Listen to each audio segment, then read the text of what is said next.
Hello at magandang gabi po sa ating mga viewers na nanonood po ng ating live here sa Facebook.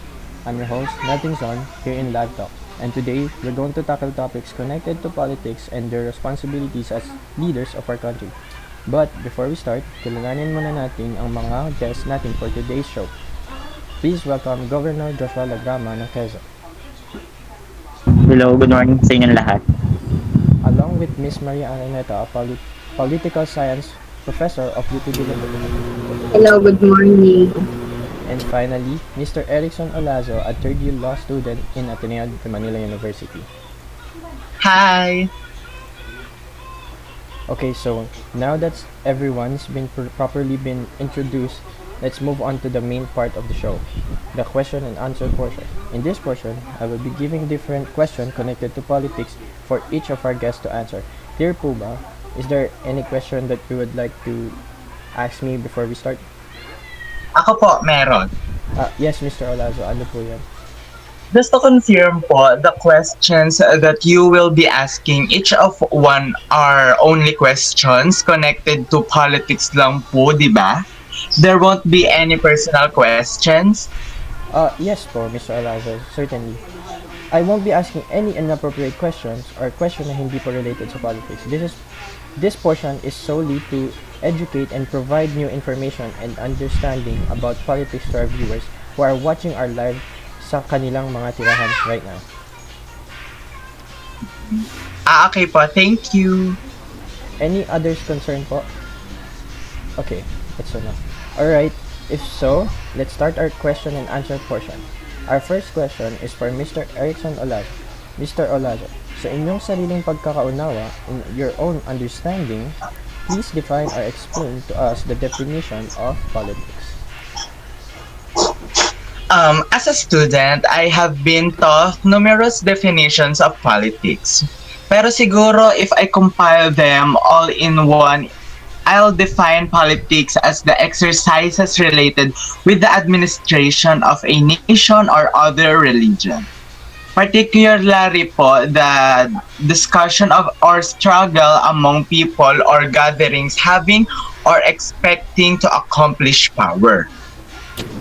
In a simpler definition, politics is the art of government, the exercise of control through the making and enforcement of collective. Okay, just to confirm po, and also for the knowledge of our viewers, anyone can participate and join any political party po, di ba? And by any Filipino citizen, is that right? Yes po, any Filipino citizen or any person with Filipino citizenship has the right to participate to any political event like elections and such, and also join any political party. Even that they meet certain requirements and qualifications among applying for the leadership position. Students like me are educated and encouraged to vote and be aware of our right as a person at a young age, even before we reach our legal age. Everyone should be aware of their rights and should be educated properly on when and how to use them to defend themselves against injustice. Yes, Thank you. I agree. I agree on that one. Thank you, Mr. Olazo, for your wonderful and very informative answer on the definition of politics. Moving on to our next question. Ms. Araneta, you teach political science in UP Diliman, is that correct? Yes, that is correct. I've been teaching political science for 7 years. Nice. I love your dedication. It's so inspiring. Please correct me if I'm wrong. Political science is the study of politics, yes? Yes, political science broadly refers to the study of governments, public policies, and political behavior. Okay. So, all right. So my question for you is, what are politicians and what are they? What are the responsibilities and duties as a politician? Politicians, by definition, is an individual who is expertly associated with governmental issues, particularly as a holder of or a tender for a chosen office. To simplify, a politician is a professional who participates and has a say in how a government is run.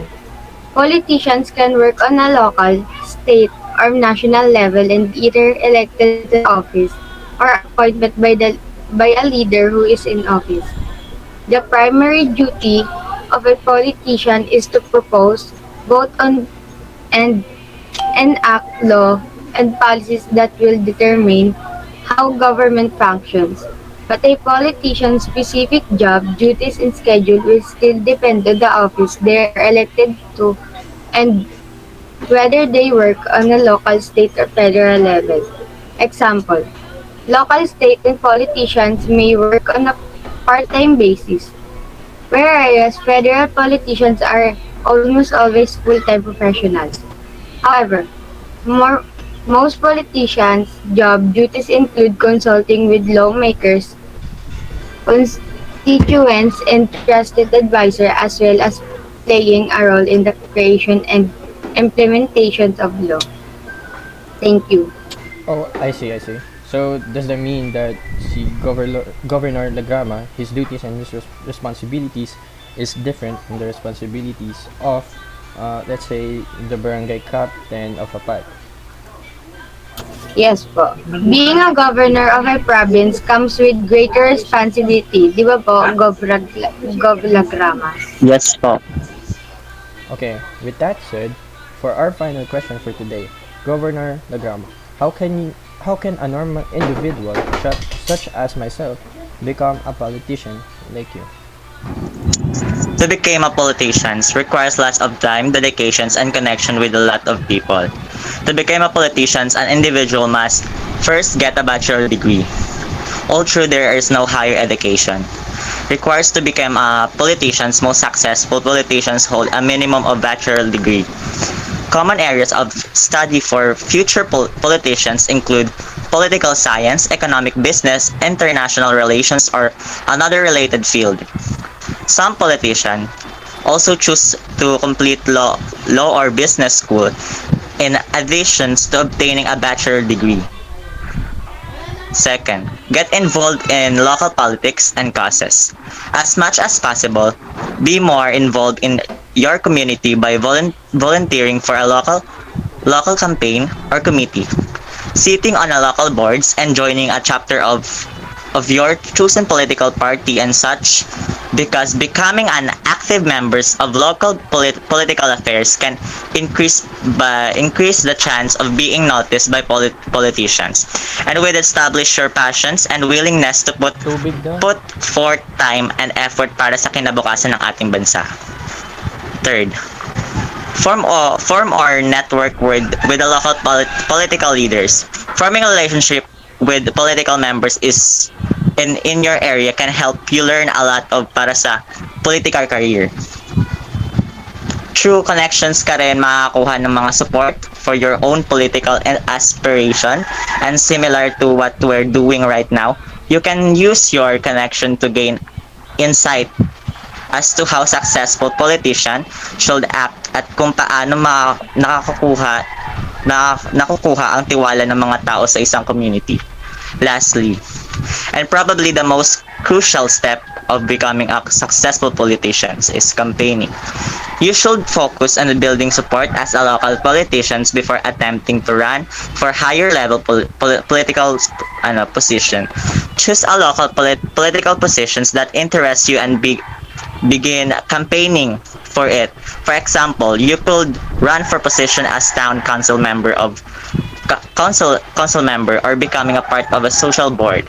Once you form a several alliance and connections, build up and good reputations and gain the trust of several people through dedication and hard work, you can slowly work your way up to higher position. Okay, and I think that you did all that to get to where you are now, right?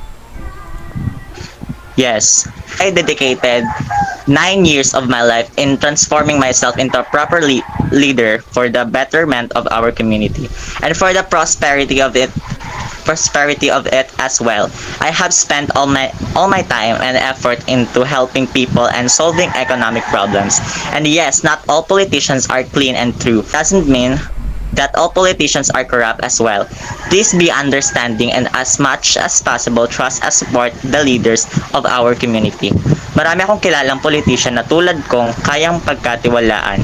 We're doing our best to make our country or communities as safe, haven for everyone Filipino or not. I usually agree to what Governor Lagrama stated. Hindi naman lahat ng nasa politiko ay corrupt, and I'm sure that corrupt politician will also eventually be revealed and will get what they rightfully deserve. Okay, well, that is all for today's show, where we talk about topics related to politics. We thank you all for participating on our show. Governor Lagrama, Ms. Araneta, and Mr. Olazo. We hope to see you again next time to talk and to know more about politics and such. We also thank our viewers for staying and listening to our live show till the end. We hope to see you again in the next live show event. That is all for today. This is your host, Tingzon, and this is Live Talks. Goodbye.